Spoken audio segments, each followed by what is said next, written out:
Ар бир тыныш белгинин өзүнүн аткарган кызматы жана ээлеген туруктуу орду бар.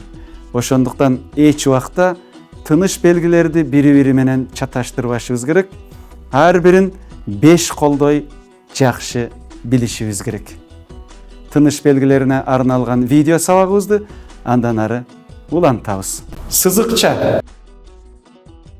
Сызыкча бир өңчө мүчөлөр менен жалпылагыч сөздүн арасына коюлат.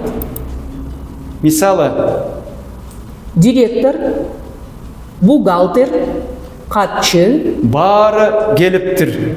сүйлөмдүн баяндоочу татоо жөндөмөдөгү зат атоочтон же заттык маанидеги башка сөздөрдөн болсо, Ээнин тобу менен баяндооштун тобунун арасына сызыкча коюлат.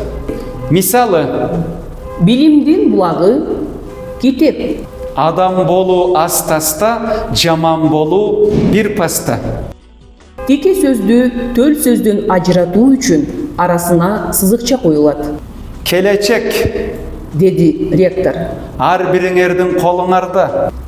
Диалог иретинде түзүлгөн сүйлөмдөрдүн ар бири жол башынан башталып жазылат жана алдына сызыкча коюлат. Мисалы, кай багытка кетти деп Нескара дагы бакырды.